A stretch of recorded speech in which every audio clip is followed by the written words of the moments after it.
Why can't we just agree amongst ourselves to call the fantasy genre what it is, which is like alt, medieval, horny nature magic? I think that's a great name for a genre. And it would fit on the side of the books because they're 2 miles long. I guess my point ultimately is that it is so spooky when Netflix figures out that you're gay. Because you never tell them that. Like, it's not like Facebook where you sign up and you're like, hello, I'm Gabriel. I'm from Philadelphia and I like to suck on or whatever. And then from then on, like the right-hand third of your screen is just always like tank tops for sale.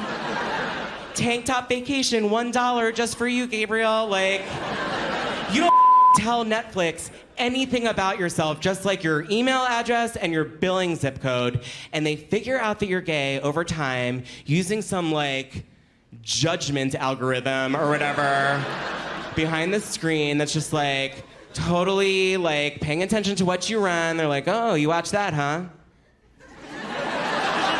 Kinda thought so. And then like their judgment like comes out really strongly like in the movies that they suggest for you. And like I've been a member for a long time, but they have been on to me since the beginning. I remember the first time I knew they knew that I was gay, I logged in to like update my queue or whatever. This is back when I was getting DVDs. I'm talking like 18 months ago.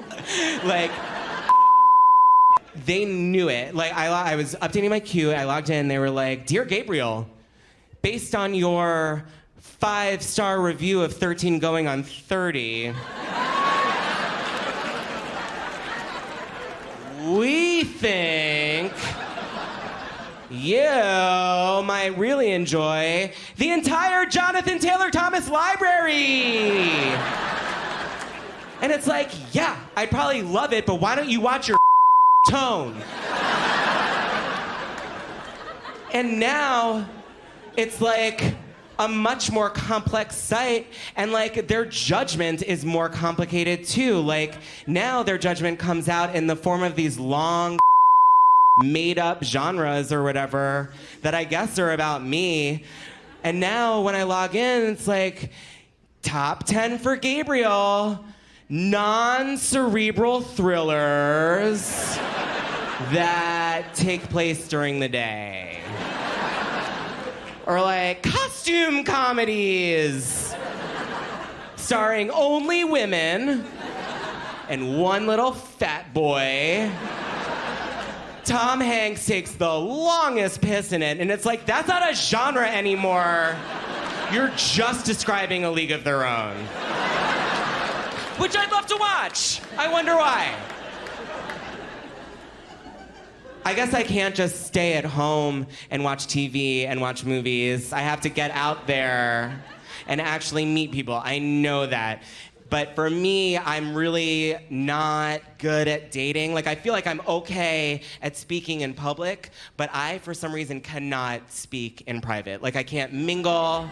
I can't meet people. Whenever I try and talk to someone new, it sucks. Like, the first thing that happens is my face turns purple, and then, like, my entire grundle floods.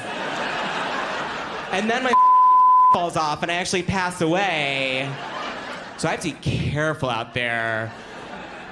So for me, dating is like strictly an online experience, just kind of fresh direct style, straight to the point, no browsing. And like dating online these days, post You've Got Mail, I feel like everyone dabbles, you know, whatever, it's safe. Or, well, okay. And like you walk into these social situations and all you know about each other is what you've been like willing to publish about yourselves online, which I think we can all agree is never true. Like, I know it's rude, but if you did pull out your phone right now and look me up on Facebook, it probably says that I like a couple books, but